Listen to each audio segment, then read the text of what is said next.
Hello students, welcome to our international arts study channel. Friends, Saindhav सभ्यता से related हम लोग क्वेश्चन सीरीज चला रहे हैं। 20 प्रश्नों की श्रृंखला चल रही है। उसमें 20 प्रश्नों की पहली श्रृंखला कंप्लीट हो चुकी है, अपलोड कर दी है मैंने यूट्यूब चैनल पे, आप लोग देख सकते हैं। अब आज दूसरी श्रृंखला है, तो उसका पहला क्वेश्चन है, एक मोहर पर 3 घड़ियाल व मछली का अंकन किस सैंदवकालीन स्थल से मिला है? एक मोहर पर मिला है ये 3 घड़ियाल और एक मछली का अंकन, तो कहाँ से मिला है? ऑप्शन है रंगपुर, चन्नूड़ो, लोथल या फिर हड़प्पा। तो ये कहाँ से मिला है? हमें मिला है ये एक मोहर पर 3 घड़ियाल व मछली का अंकन किस सैंदव स्थल से मिला है? तो ये मिला है हमें चन्नूड़ो से। हमारा राइट आंसर है ऑप्शन बी। राइट आंसर है ऑप्शन बी। और उसके बाद माँ के साथ 8वां क्वेश्चन है, सॉरी दूसरा क्वेश्चन है, माँ के साथ जुड़वा बच्चे की मूर्ति किस स्थल से मिली है? माँ के साथ जुड़वा बच्चे की मूर्ति कहाँ से मिली है? ऑप्शन है हड़प्पा, मोहनजोदड़ो, लोथल या धोलावीरा। तो हमारा राइट आंसर है हड़प्पा। हड़प्पा से हमें मिला है माँ के साथ जुड़वा बच्चे की मूर्ति।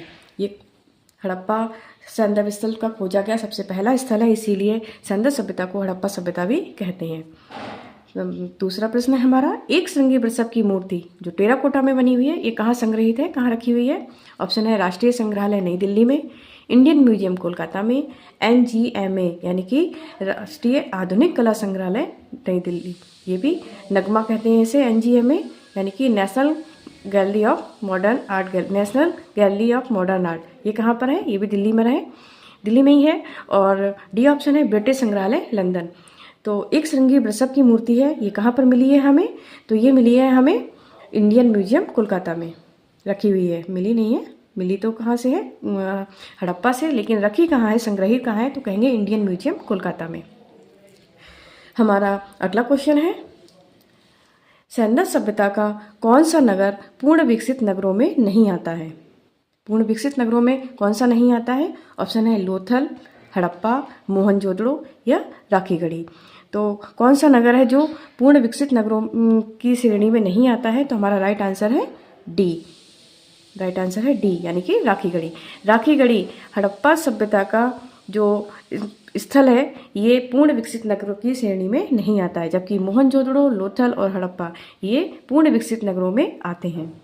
राखीगढ़ी भारत का सबसे बड़ा सैंदवकालीन स्थल माना जाता है। भारत का सबसे बड़ा सैंदवकालीन स्थल तो कहेंगे राखीगढ़ी, और संपूर्ण सभ्यता का सबसे बड़ा स्थल तो कहेंगे मोहनजोदड़ो। फिर देखिए, सैंदव सभ्यता में फेंस का क्या अर्थ है? सैंदव सभ्यता में फेंस का क्या अर्थ है? ऑप्शन है पत्थर, औजार, बर्तन या नगर। तो सैंदव सभ्यता में फेंस किसे कहा गया है? फेंस कहा गया है बर्तनों को। ये पूछा जाता है कि फेंस क्या है, तो फेंस क्या है? बर्तन यानी कि मृद भांड। सैंदव सभ्यता में जो मृद भांड पाए गए हैं उन्हें कहते हैं फेंस। अगला प्रश्न है हमारा, पुजारी की मूर्ति यानी कि प्राइस्ट किंग। कभी कभी प्राइस्ट किंग की मूर्ति भी पूछ सकता है, तो आप लोग कंफ्यूज ना हो, पुजारी की मूर्ति या प्राइस्ट किंग इसी को कहते हैं। ये मूर्ति का निर्माण किससे हुआ है? ऑप्शन है लाल पत्थर से, पीला पत्थर से, टेराकोटा से या साबुनी पत्थर से। तो हमारा राइट आंसर होगा साबुनी पत्थर। राइट आंसर है हमारा साबुनी पत्थर। ये पुजारी की मूर्ति, और ये संग्रहित कहाँ है? तो ये संग्रहित है राष्ट्रीय संग्रहालय कराची में, कराची पाकिस्तान में ये संग्रहित है। फिर अगला क्वेश्चन देखिए, अगला क्वेश्चन देखिएगा, आपको दिखेगा अभी।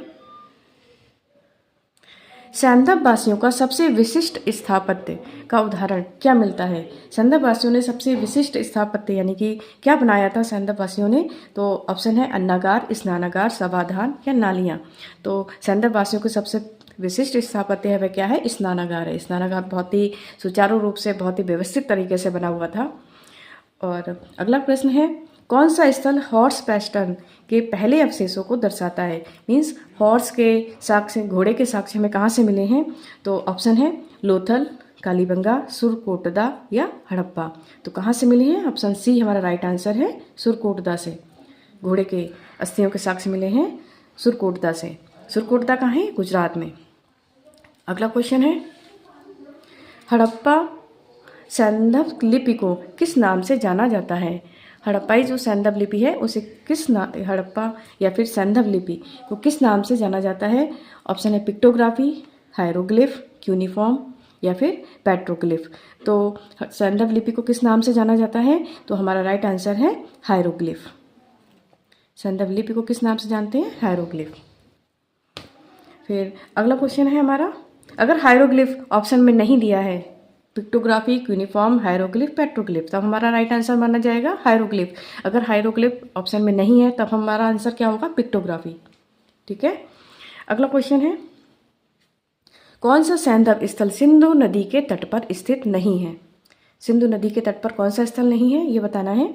ऑप्शन है मोहनजोदड़ो, हड़प्पा, कोटदीजी या फिर चन्हुदड़ो।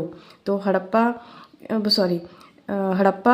स्थल सिंधु नदी के तट पर नहीं है, तो हम क्या कहेंगे? हमारा आंसर होगा ऑप्शन बी, हड़प्पा। हड़प्पा किस नदी के किनारे है? तो हड़प्पा रावी नदी के किनारे हैं। और मोहनजोदड़ो, कोटदीजी और चन्हुदड़ो ये सभी सिंधु नदी के तट पर स्थित है। सिंधु नदी के किनारे हैं, हड़प्पा रावी नदी के किनारे हैं। अगला क्वेश्चन है, धौलावीरा कहाँ पर स्थित है? राजस्थान, पाकिस्तान, गुजरात या हरियाणा? तो धौलावीरा कहाँ है? गुजरात में। ऑप्शन सी हमारा राइट आंसर है, गुजरात। अगला प्रश्न है, धौलावीरा किस नदी के तट पर है? धौलावीरा किस नदी के तट पर है?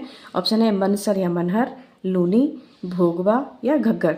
तो धौलावीरा किस नदी के तट पर है? लूनी नदी। हमारा ऑप्शन बी सही है। अगर लूनी नदी विकल्प में नहीं है, ऑप्शन में नहीं है, तब हमारा आंसर होगा मनसर या मनहर, क्योंकि लूनी की ही सहायक नदी है मनसर या मनहर। अगर लूनी नहीं होता है तब हम मनसर या मनहर पर टिक करेंगे, और है अगर तो हम लूनी नदी पर ही पहले टिक करेंगे। अगला क्वेश्चन है हमारा, अगला क्वेश्चन देखिए, आप लोग अच्छे से तैयारी करते रहिए, अच्छे से पढ़ाई करते रहिए। अगला प्रश्न है, क्षेत्रफल के आधार पर हड़प्पा सभ्यता की सबसे बड़ी बस्ती कौन सी है? क्षेत्रफल के आधार पर हड़प्पा की सबसे बड़ी बस्ती कौन सी है? ऑप्शन है राखीगढ़ी, मोहनजोदड़ो, लोथल, धौलावीरा। तो हमारा आंसर होगा मोहनजोदड़ो। और इसी तरह से दूसरा क्वेश्चन है, क्षेत्रफल की दृष्टि से भारत में हड़प्पा सभ्यता की सबसे बड़ी बस्ती कौन सी है? तो हमारा राइट आंसर होगा राखीगढ़ी। हम लोग क्या करते हैं परीक्षा हॉल में, जल्दी जल्दी प्रश्न पढ़ते हैं और देखा और फटाफट टिक कर दिया। पूछा जा रहा है कि हड़प्पा सभ्यता की सबसे बड़ी बस्ती कौन सी है क्षेत्रफल के आधार पर, तब हम कहेंगे मोहनजोदड़ो। और अगर पूछा जाएगा कि भारत में हड़प्पा सभ्यता की सबसे बड़ी बस्ती कौन सी है, तब कहेंगे राखीगढ़ी। ऐसा नहीं कि देखा और टिक कर दिया तो हमारा प्रश्न गलत हो सकता है। तो इसी के साथ हम लोग के आज लगभग 16 इस तरह क्वेश्चन ही हो पाए हैं। मैं आगे लिख नहीं पाई थी, और मैं कल आपको कंप्लीट कराती हूँ। कल थोड़ी ज़्यादा करवा दूँगी नहीं तो। और आप लोग अच्छे से तैयार करते रहिए क्वेश्चनों को, क्योंकि ये बहुत महत्वपूर्ण क्वेश्चन है। और इसी तरह के प्रश्न बनते हैं परीक्षा में, टीजीटी, पीजीटी में या बीपीएससी में। तो आप लोग अच्छे से तैयारी करिए और दोस्तों और पूरे लगन से अपनी तैयारी कीजिए और एक सीट को प्राप्त करिए। तो इसी के साथ हम लोग कल फिर 20 प्रश्नों की श्रृंखला कल कंप्लीट कराएंगे, और आप लोग देखिएगा इन प्रश्नों को अच्छे से। और अपने जो स्टडी ग्रुप हैं उन पे भी आप शेयर करा करिए इन वीडियो को। और फिर इसके बाद हम लोग जब ये सैंधव सभ्यता कंप्लीट हो जाएगा, उसके बाद हम लोग ऐतिहासिक काल में चलेंगे। और ऐतिहासिक काल की जो पहली गुफा वो मानी जाती है जोगीमारा। हम लोग फिर जोगीमारा से स्टार्ट करेंगे, फिर हम लोग की गुफाएँ शुरू होंगी, वहाँ से शुरू करेंगे। और इसी के साथ आप लोग वीडियो को शेयर कीजिए, लाइक कीजिए और इस चैनल को सब्सक्राइब भी जरूर करिएगा। Okay, thank you.